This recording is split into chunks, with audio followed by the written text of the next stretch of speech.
शैल को लांघने। जो हनुमत बलधाम ऐसे श्री गणेश को गुरु के अमित प्रणाम।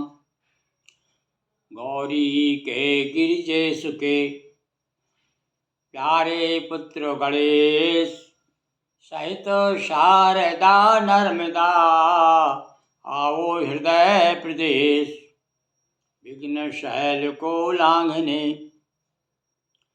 विघ्न सिंधु को सोखने। जो अगस्त्य अभिराम ऐसे श्री गणेश को बारंबार प्रणाम। गुरु ब्रह्मा गुरु विष्णु है गुरु महेश का रूप। ऐसे श्री गुरु को नमन जो है ब्रह्म स्वरूप। बंदो हनुमत लखन संग। बंदो हनुमत लखन संग रिपुहन भरत सुजान। सिया राम जी को नमन गाऊं मानस गान। सिया वर रामचंद्र की जय। पवन सुत हनुमान जी महाराज की जय। नर्मदा मैया जी की जय। नर्मदापुरम सुविख्यातम रेवाया दक्षिणे तटे। सेवाश्रमेषु राजता देवी नर्मदायै नमो नमः। बोलिए राम कथा नर्मदा मैया की जय। हाँ भैया, राम कथा भी नर्मदा ही है। तुलसीदास जी ने ऐसे ऐसे उदाहरण उपमाएं दी है कि हम साधारण जीवों के लिए तो कोई उपमा छोड़ी ही नहीं। यदि आप हमसे पूछे कि अब राम कथा कैसी है, तो फिर आप एक हमारे जैसा कोई फक्कड़ होगा कविता लिखने वाला, उसने कहा कि राम कथा कैसी है, तो उन्होंने कहा कि राम कथा सुंदर करतारी। तो ये तो है जो हुई चौपाई, तुलसीदास जी ने कहा है। अब उन्होंने क्या बदल दिया, देखिए अब आप हैं कि राम कथा सुंदर तरकारी पूरी संग उड़ावन हारी। तो ये तो भैया ये भक्त लोग हैं, ना जाने भगवान के लिए कथा के लिए क्या क्या कहते हैं। तो ये भी जो सुंदर उक्ति है। तो इसी प्रकार से हमारे गोस्वामी जी ने ऐसी ऐसी उपमाएं दी है कि राम कथा कैसी है। बोले राम कथा सर्पणी है, तो राम कथा जो है कामधेनु है, राम कथा नर्मदा है, राम कथा गंगा है, और राम कथा चंद्रमा है। तो इतने उदाहरण, इतने कि अब हमको तो कोई मिल ही नहीं रहा भैया। हम सोचें, अब हमसे पूछें बताओ राम कथा कैसी है, तो हम तुलसीदास जी से बाहर जा ही नहीं सकते। और उन्होंने ऐसी ऐसी उपमा ढूंढ ढूंढ करके लाए हैं। देखिए अब आप उनका कमाल देखिए लेखनी का। क्या कहते हैं, तदपि कहाई गुरु बारई बारा समझ परी कछु नहीं अनुसारा। और अब ये बात भी कहते हैं वो भैया, ये राम कथा कोई ऐसी वैसी राम कथा नहीं है। कैसी? बोले श्रोता वक्ता ज्ञान निधि वो कथा राम के गूढ़। किमि समझो मैं जीव जड़ कलिमल ग्रसित विमूढ़। अपने आप को विशेष मूढ़ कह रहे हैं, विमूढ़ यानी विशेष मूढ़, विशेष मूर्ख हो, मेरे जैसा मूर्ख आदमी। अब जब तुलसीदास जी कह रहे हैं राम कथा के बारे में, तो भैया हम हमारी तो कोई गिनती नहीं है, कहीं लगे नहीं रहे हम जैसे दो लोग। तो पहले उनने कह दिया कि भैया मैं ये राम कथा इतनी गूढ़ है और श्रोता वक्ता तो ज्ञान निधि है। अरे जहाँ भगवान शिव जैसे वक्ता हों, पार्वती जैसे श्रोता हो, काकभूषण हो, गरुड़ हो, भारद्वाज, याज्ञवल्क्य, अब इतने बड़े बड़े ज्ञानी, श्रोता और सुनने वाले और वक्ता कहने वाले, तब तुलसीदास जी कहते हैं पर मेरी तो कहाँ गिनती है। तो इसलिए कहा किम समझो मैं जीव जड़। अरे मैं तो जड़ हूँ, जीव जरूर हूँ पर मैं जड़ हूँ। या कलयुग में तो केवल जड़ता ही ज़्यादा हावी हो जाती है। इसलिए कह रहे भैया मैं तो जीव जड़ हूँ, मैं क्या इसको समझ कैसे सकता हूँ। और फिर साथ साथ में एक बात और है कि कुछ थोड़ा बहुत यदि समझने का प्रयास भी करता तो ये कलयुग महाराज है, ये मेरे ऊपर हावी है। कलिमल ग्रसित, कलयुग के मल से जो है सना हुआ हूँ, मतलब इससे बाहर नहीं हूँ भैया। इस कमरे में मैं हूँ, तो इस कमरे में जो भी वातावरण है वो तो हावी रहेगा ही। तो इसी प्रकार से वो कहते हैं भैया कलयुग रूपी भवन में मैं बैठा हुआ हूँ। अब कलयुग महाराज तो समझ लो आप जानते ही हैं कैसे कि कलि कलुषो कलुष से भरा हुआ है, तो मैं भी कलुष से भरा हुआ जीव हूँ, ऐसा मानते हैं हमारे गोस्वामी जी। क्या कहते हैं? हाँ, पर भैया मैंने बचपन में सुनी थी, बार बार गुरु जी ने सुनाते रहते थे। अबे राम कथा तो कभी कहना चाहिए, जी भरते ही नहीं इससे। तो उन्होंने खुद ही कहा है कि भाई राम कथा जे सुनते अघाही, रस विशेष जाना तिन नाही। जो अघा जाए समझ लीजिए। अब जैसे मैं सुना रहा हूँ, तो अब लोग जो राम के प्रेमी हैं वो तो सुनेंगे, टूटी फूटी भाषा को भी सुनेंगे, पर जिनके मन में एक घमंड है कि हम तो भैया बड़े बड़े विद्वानों को सुनने वाले हैं, हम राम कथा को, इस गुरु जी की राम कथा को कौन सुने। तो यहाँ वो कहते हैं भैया जो राम कथा तो ऐसी है, इसमें तो यही में रघुपति चरित्र उतारा, तो हमारी वाणी में तो राम जी है केवल, तो ये राम जी को ये मान करके आप सुनिए। जो गोस्वामी जी कह रहे हैं वही ये गोस्वामी भी आपसे कह रहा है। तो क्या है, क्या कह रहे हैं कि समझ परी कछुमति अनुसारा। अरे उस समय बालक था मैं, बचपन में सुनाई। अब बचपन में बच्चा कितना ग्रहण करता है, उस प्रकार से कुछ तो मेरे समझ में पड़ी, कुछ नहीं पड़ी, पर वही कथा अब मैं इस योग हो गया हूँ पढ़ लिख करके। मेरे गुरुदेव ने काशी जी में मुझे पढ़ा दिया, नरहरानंद स्वामी जी ने, और वहाँ काशी जी में जाकर के, वो कौन से मुझे नाम याद नहीं रहा, उन महात्मा के पास में जाकर के उन्होंने संस्कृत का अध्ययन किया था। अब तैयार हुए, अब उनका मन हो रहा है अब मैं कथा को गाऊंगा।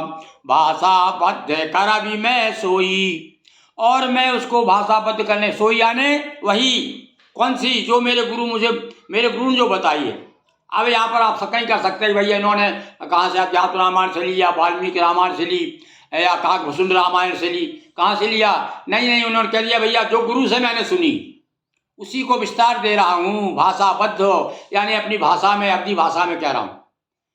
और मोरे मन, और ये भी कह दिया मोरे मन प्रबोध जय, जो प्रबोध हो ऊपर वाले जो मुझे आदेश देंगे, जो प्रबोधन देंगे।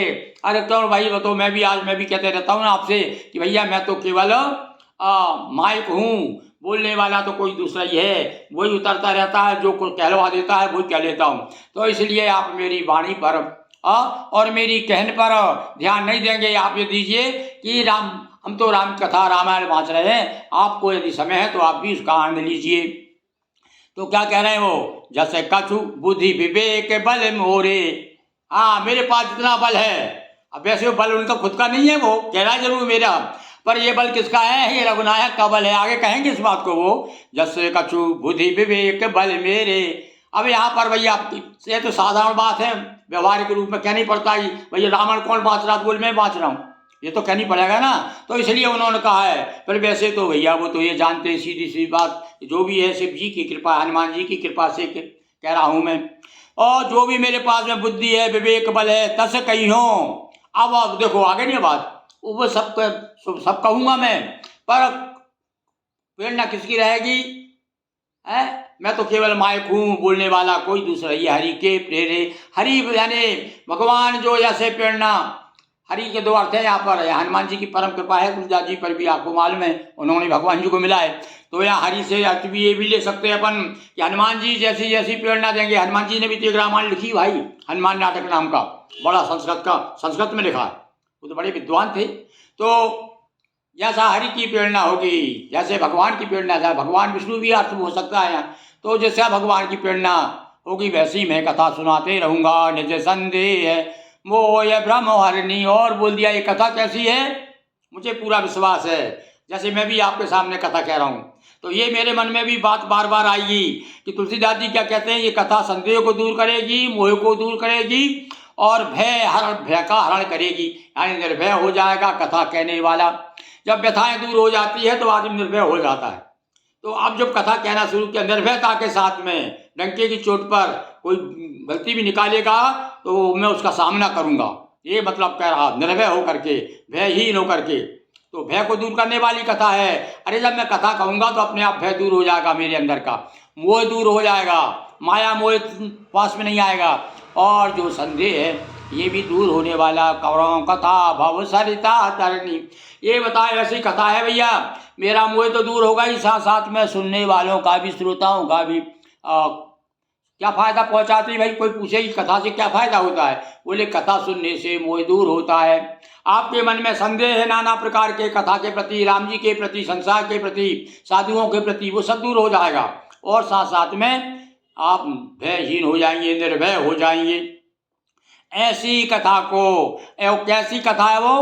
कथा भाव सरिता तरनी। अब शुरू, अब देखिए, अब इन्होंने भैया उपमा उपमेय और वो शुरू कर दिया है उन्होंने, उपमाएं देना, बताना, किस प्रकार से अलंकारों की अब छड़ी लगा रहे हैं। अब देखिए आप, रूपक अलंकार, कहीं रूपक अलंकार है, कहीं उपमा अलंकार है, कहीं शब्द अलंकार है। अब नाना प्रकार के जो व्याकरण में, जो व्याकरण के जंगल में जो घूमने वाले प्राणी हैं, उनके लिए भी कहा, आओ आओ देखो अलंकार क्या होता है, मैं बताता हूँ। अब देखिए अब आगे क्या कहते हैं।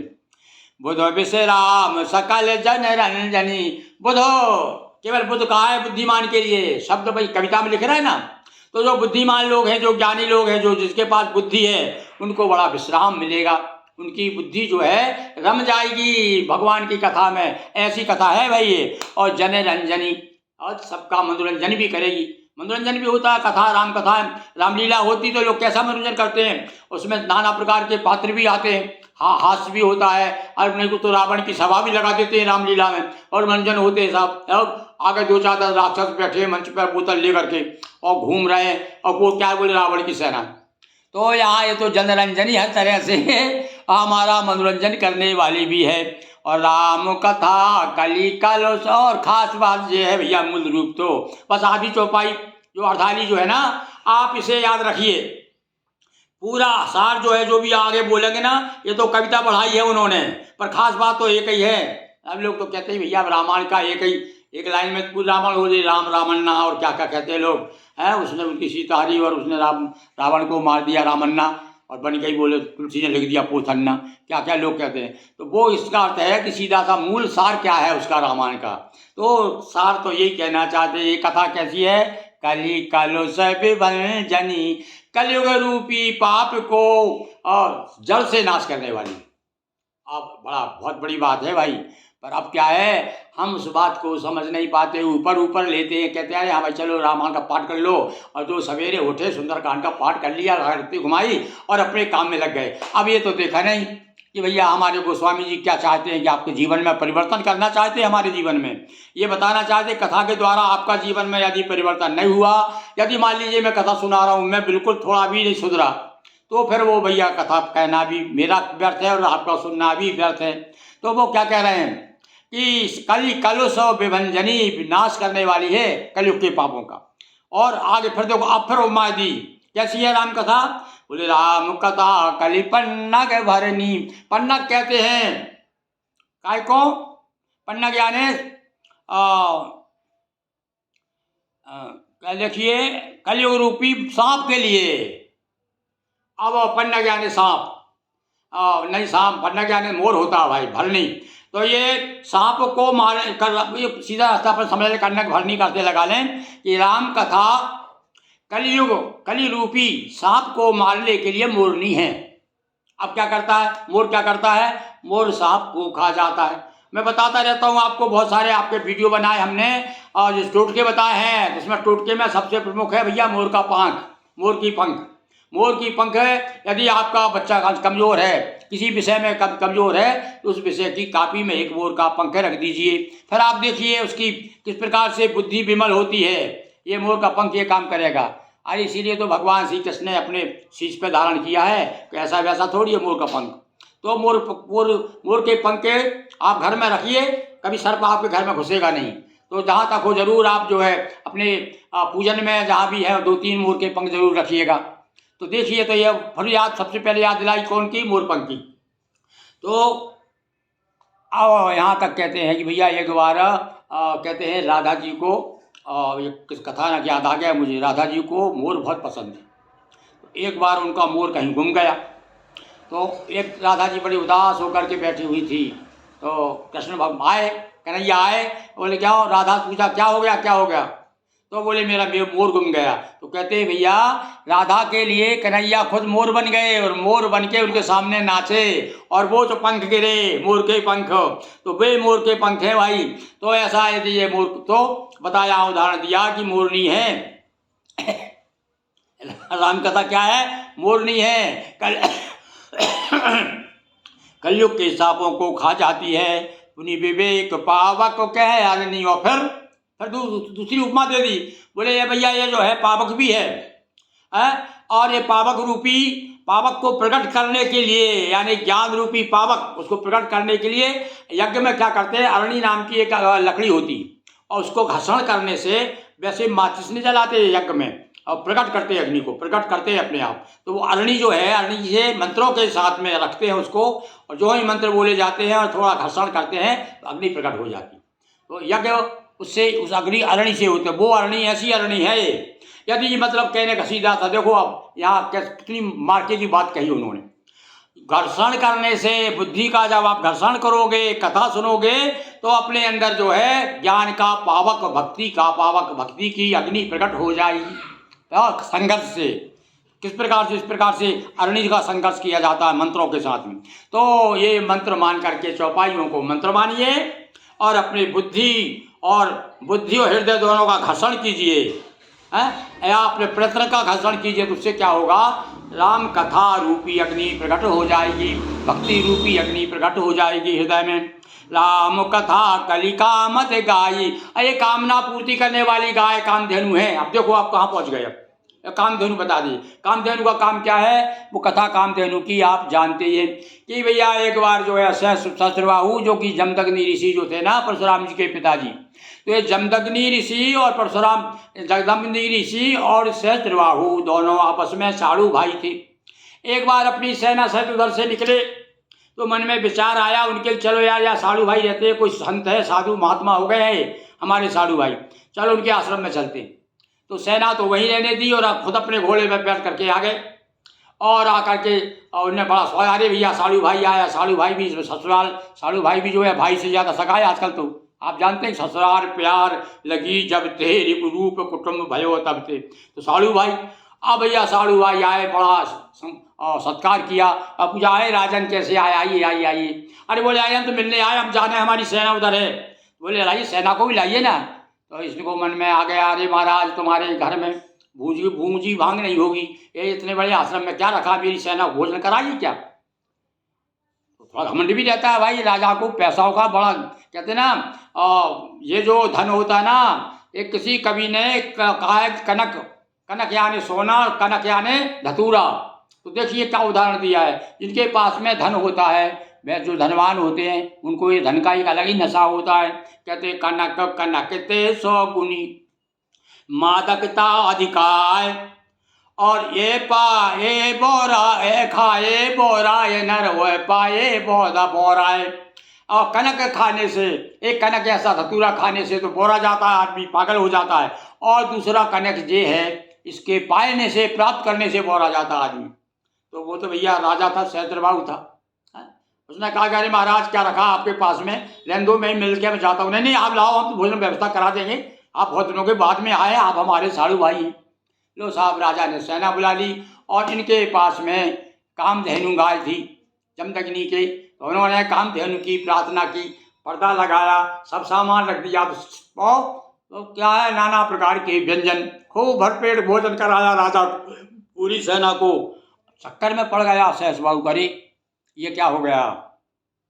और बात की कथा आप जानते हैं कि बोले भाई ये तो मेरी कामधेनु की कृपा से, मेरी गाय के कृपा से सब हुआ है। तो बाद में जब वो छीनने लगा गाय, तो चली गई वहाँ। उसके बाद में उन्होंने उसका वध कर दिया था जमदग्नि ऋषि का। अपने इतने मदान होते राजा, अपने साड़ू भाई को ही मार डाला। तो ये ऐसी कामधेनु है, कैसी कामधेनु है, जो कामधेनु ने हजारों को भोजन करा दिया। मतलब कामधेनु गाय से जो मांगो। कामधेनु कल्पवृक्ष, कल्पवृक्ष के बारे में बताते हैं, उसके नीचे बैठ करके जो आप कल्पना करोगे, कल्पवृक्ष यानी कल्पना से जो भी आपने सोचा, सोच वृक्ष है वो, तो जो सोचा और वो पूरा हो जाएगा। ऐसे ही तो अब ये उदाहरण दिया कि ये भी भैया कल्पवृक्ष कामधेनु है। ये कथा कैसी कामधेनु है देख रहे हैं हम। आप संकल्प, ये जो रामानस है, आप जो भी संकल्प ले लीजिए कि हमें फलाना, हमारी फलानी कामना या पूरी फला कामना हमारी पूर्ण होना चाहिए, या हम उसके लिए संकल्प कर रहे हैं, और संकल्प करके नवा पारायण पाठ कीजिए। देखिए 9वें दिन भगवती मानस के रामायण की कृपा से, रामचंद्र जी की कृपा से, और संत तुलसीदास जी की कृपा से कहिए, क्योंकि संत के वचन भी अमोल होते हैं, उन्होंने जो कहा वो सत्य है। तो भैया पूरी बात होती है। और इसीलिए तो रामायण की चौपाई एक एक मंत्र हैं, इसके लिए मैं अलग से ही वीडियो बनाने वाला हूँ। इसमें बताऊंगा कि यदि धन चाहिए तो कौन सी चौपाई का जाप करें, कोई चीज़ आपकी गुम गई है तो कौन सी चौपाई, यदि विद्या चाहिए आपको, विद्यार्थी को होशियार करना है, विद्या नहीं प्राप्त हो रही है, मंद बुद्धि है, तो ये बहुत सी चौपाइयाँ हैं। वो प्रातःकाल उठ के रघुनाथा माता पिता गुरु नाभि माता इसकी का पाठ करे रोज, कम से कम 1 माला रोज करे, देख ले चमत्कार 6 महीने के अंदर। तो वो कह रहे हैं कि ये तो कामधेनु है, सब इच्छाओं को पूरा करने वाली है। तो राम कथा कलिका मद गाई और सुजन सजीवन मूरी सुहाई। और सज्जनों के लिए तो सजीवन बूटी है। सजीवन बूटी क्या करती है? सजीवन बूटी कोई लियो रे मेरे भैया लक्ष्मण के लिए सजीवन बूटी है। और वो हनुमान जी सजीवन बूटी लाए थे, तो इसमें भी हनुमान जी सजीवन बूटी ला देंगे, कृपा करेंगे। इसलिए तो लोग हनुमान चालीसा का पाठ करते हैं। तो यहाँ जो सुंदरकांड का पाठ करेगा वो सजीवन बूटी है। पर वो क्या सुंदरकांड के पाठ करने से क्या होगा? हनुमान जी उसके लिए सजीवन बूटी बन जाएंगे। यानी आपके जितने भी रोग हैं, और रोग भी कितने हैं, और मानस रोग है, कई प्रकार के मानस रोग हैं, दैहिक दैविक भौतिक तापा, ये सारी बीमारियां तो हैं ही। ये सारी बीमारी की जड़ जो है, इन सबको मिटाने वाली कौन है? ये सजीवन बूटी है, राम कथा। ऐसी है भैया राम कथा। अब बोलो आपको चाहिए क्या सजीवन बूटी? अब जो भी भैया अपने मन में बीमारी है तो ले पाठ कर दो, बैठ करके देखो कैसे बीमारी नहीं जाती। पर वो ये बात है, पहले श्रद्धा विश्वास रूप पढ़ो।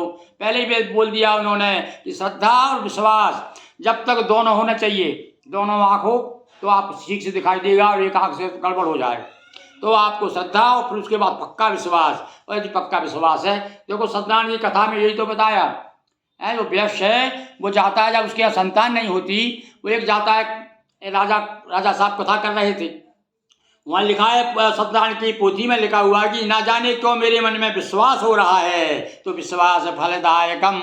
विश्वास था इसलिए जरूर संतान हुई। तो यहाँ पर वही वो कह रहे हैं कि ये जो राम कथा है सजीवन मूरी है, सजीवन बूटी है।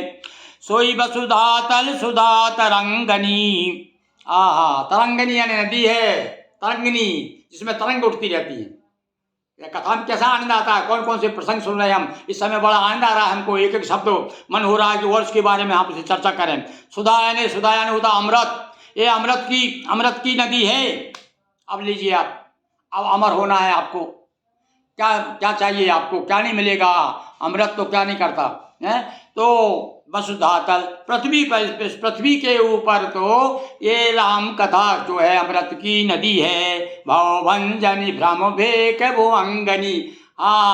और भ्रम रूपी मेंढक को खाने के लिए सर्पणी है। अब बताओ, अभी ऊपर बता रहा सांप को खाने वाली कौन है? मोरनी है।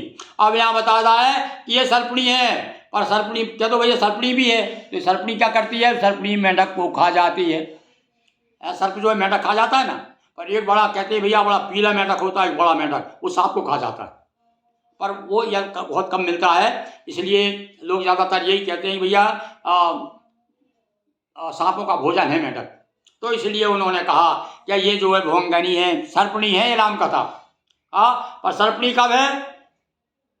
जितने भ्रम रूपी अपनी मेंढकें होंगी, भ्रम जितने, अब नाना आप देखो, आप मेंढक का उदाहरण क्यों दिया? क्या भ्रम भी जो है उछलता कूदता रहता है हमारे दिमाग में, तो जैसे मेंढक उछलती है ना, पर वो सर्पणी जो है उसको ग्रस लेती है। इसी प्रकार से आपके सारे भ्रम दूर हैं, भ्रम शंकाएं सब दूर हो जाएंगी।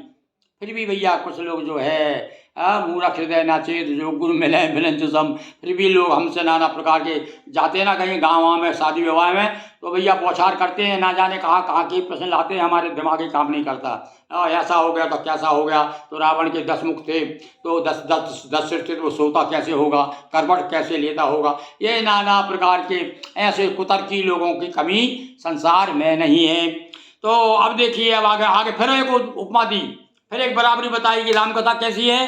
कि असुर सहन सम नरक निकंदनी। असुरों की राक्षसों की सेना मार करके नरकों का नाश करने वाली असुरों की सेना के समान है। असुरों की सेना क्या करती है? नरकों का नाश, यानी नरक जाते हैं, नाश नरक जाती है, नरक में लाके निवास करते हैं। तो असुरों की सेना के समान है, नरकों को नाश करने वाली साधु विबुध कुलहित गिरि नंदन। और साधु और विबुध, विबुध कहते हैं देवताओं को, संतों को, साधुओं को, संतों को और देवताओं के कुल को हित करने वाली पार्वती है। पार्वती जी के लिए बताया है कि पार्वती जी क्या करती हैं, ये साधुओं को बड़ा सम्मान करती हैं। जैसे अतिथि देवो भव है ना, तो इनके लिए भी वही है, सारे साधु और देवता लोग जो हैं उनका सबका कल्याण चाहती हैं पार्वती जी। ये दुर्गा जी के समान हैं। और संत समाज पयोधि रमासी, और क्षीर समुद्र के लिए, ये क्षीर समुद्र है भैया, संत समाज क्या है, क्षीर समुद्र की तरह, और उसमें पयोधि रमासी, और संत समाज रूपी क्षीर समुद्र। अब बताओ यहाँ पर संत समाज को क्या बता दिया, ये समुद्र की तरह है। और वो समुद्र भी कौन सा, दूध का समुद्र, क्षीर समुद्र, जिससे लक्ष्मी जी प्रकट हुई। तो ये साधु समाज के लिए ये समुद्र है। साधु समाज को बता दिया समुद्र, और कथा को बता दी लक्ष्मी जी, लक्ष्मी जी प्रकट हुई। तो यदि आप लक्ष्मी जी को प्रकट करना चाहते हैं, राम कथा को प्रकट करना चाहते हैं, आप बता, हाँ एक बात जो खास बता दी उन्होंने भाई कि आप राम कथा कहाँ मिलेगी, तो बोले भैया ये साधुओं के पास मिलेगी, संतों के पास में मिलेगी, तो जाइए संत समाज में जाइए, क्योंकि लक्ष्मी वहीं प्रकट होती है जहाँ समुद्र होता है। तो समुद्र चाहिए आपको और लक्ष्मी रूपी कथा चाहिए, तो जाइए संतों के पास में, संत समाज के पास में जाइए। तो ये राम कथा जो है संत रूपी संत समाज रूपी समुद्र के लिए क्या है, लक्ष्मी है। और तुलसीदास हित ही है हो लसीसी, और भैया मेरे लिए तो मेरी माँ के समान है। देखिए कितनी बड़ी बात कह दी, माँ से प्यारा कोई संसार में है। तो कहते हैं भैया मेरे लिए तो मेरी माँ के समान है, मेरा हित करने वाली है। और वाकई में कितना हित हुआ, अब इसे कहने की जरूरत है क्या, कितना हित हुआ तुलसीदास जी का, वो पहले बता दिया। ते भयो भांगते तुलसी तुलसीदास, भांग के समान था और तुलसीदास हो गया। खुद बताया इस बात को उन्होंने गौरव के साथ कहा, एक ही जगह कहा उन्होंने, सारी जगह विनम्रता बताई उन्होंने, पर वो बता दिया कि मैं तुलसी, कौन ने किया, बोले इसी ने किया ही है, तुलसी तुलसी मेरी माँ के समान है।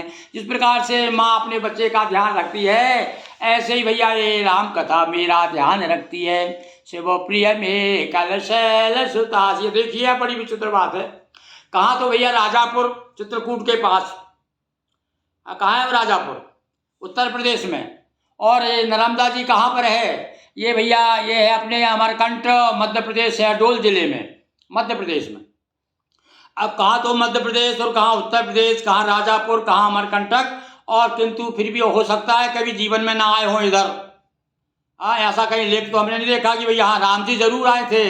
ऐसा मैंने अपने नर्मदा चालीसा में लिखा है कि सौ मित्र समय राम स्वयं तेरे तट आए, लिखा है मैंने नर्मदा चालीसा में कि राम स्वयं तेरे तट आए, सौ मित्र समेत नहाए। हे भगवती नर्मदा, तेरे जल में स्नान करने के लिए वो हमारे राम जी जब वनवास में थे उस समय तुझे पार किया है। ऐसा बताते हैं भैया विद्वान लोग। तो राम जी जरूर आए नर्मदा जी पर, राम जी की कथा कहने वाले उनका हमें कहीं प्रमाण नहीं मिला कि तुलसीदास जी घूमते हुए कभी नर्मदा तट आए हों। पर देखिए फिर भी उन्होंने नर्मदा को याद किया। क्या कहते हैं नर्मदा जी के बारे में, कैसी है नर्मदा, सुन लो भैया। नर्मदा तट के वासी, एक है उत्तर प्रदेश का राजापुर का रहने वाला, एक कहना चाहिए एक साधु, एक संत क्या कह रहा है नर्मदा जी के बारे में। शिव प्रिय मेकल शैल, मेकल कहते हैं अमरकंट पर्वत को, मेकल पर्वत, यहीं से नर्मदा जी का उद्भव हुआ है, उद्गम हुआ है। तो इसके बारे में उदाहरण दिया कि जिस प्रकार से शिव जी को नर्मदा प्रिय है, क्यों, नर्मदा की पुत्री है ना। तो भैया देखो मनोविज्ञान भी कहता है कि माँ को जो है बेटा बहुत प्रिय होता है। बेटा से एक स्वाभाविक बात है, माँ अपने बेटे के प्रति अधिक स्नेह रखती है, और पिता जो है अपनी पुत्री के प्रति स्नेह अधिक रखता है, ये भी मनोविज्ञान कहता है। और ये बिल्कुल स्वाभाविक है। आप भी देख लीजिए, आप भी यदि पिता है पुत्री के तो निश्चित पुत्री के प्रति आपका विशेष स्नेह होगा।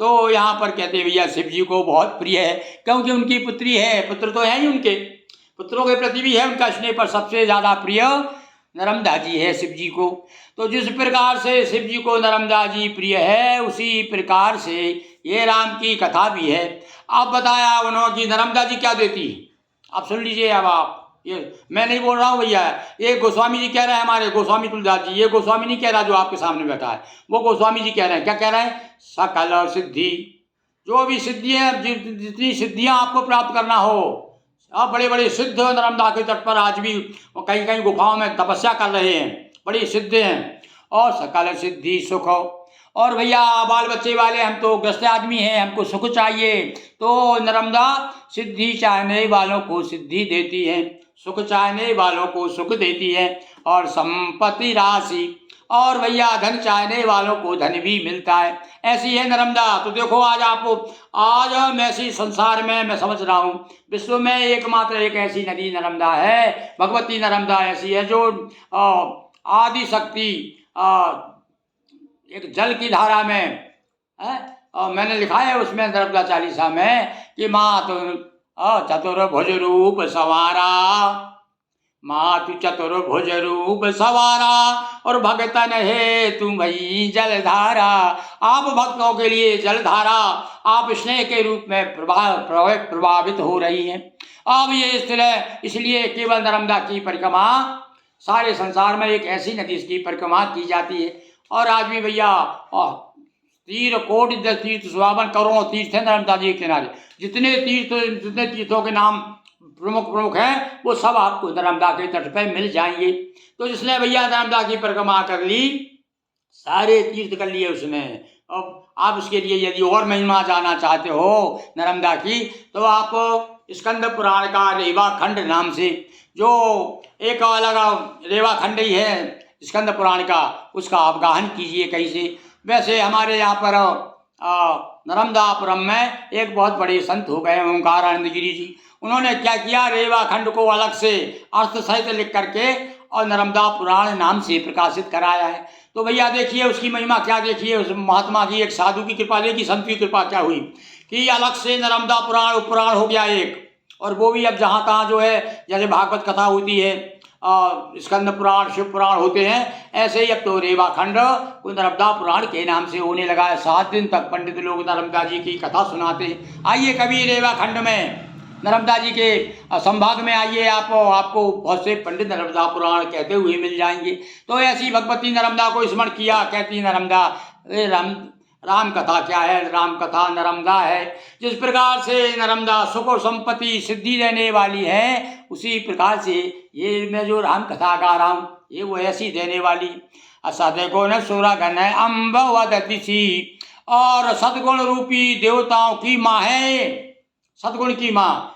यानी माँ से जो माँ, सदगुण कहाँ से पैदा होते हैं, बोले राम कथा से सदगुण भी देती है। ये माँ है अदिति के समान, देवताओं की माँ का नाम अदिति है। अदिति से देवता हुए और दिति से राक्षस हुए। ये भैया देखो राक्षस कहीं अलग से नहीं है, सब सौतेले भाई हैं। हाँ, तो आप इनको, इसको भगाओ मत इनको। इसलिए गांधी जी कहते थे ना भैया, पापी से घृणा मत करो, पाप से करो। पापी तुम्हारा भाई है, सौतेला भाई है वो। अभी दिति और अदिति पिता एक ही है, कश्यप। तो देवता और राक्षस भाई भाई हुए ना। तो ये जो सज्जन पुरुष है वो तो भैया भाई से विरोध कभी करेगा नहीं, और जो भाई से विरोध करेगा तो उसकी क्या स्थिति होती है देख लीजिए आप। रावण की अपने भाई से विरोध किया था उसने, तो क्या स्थिति हुई उसकी।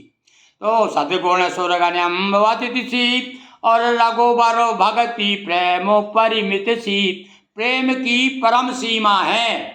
अब देख लीजिए, प्रेम की अंतिम सीमा, जहाँ प्रेम समाप्त होता है और चले जाए उसके बाद फिर कुछ भी नहीं है। आखिरी में मतलब कहने का अर्थ है कि जहाँ प्रेम ही प्रेम ढूंढना है, जो प्रेमी लोग हैं उनके लिए ये प्रेमिका है राम कथा। अब ये कहा नहीं उन्होंने, कह सकते हैं कि प्रेमी जनों के लिए राम कथा प्रेमिका है।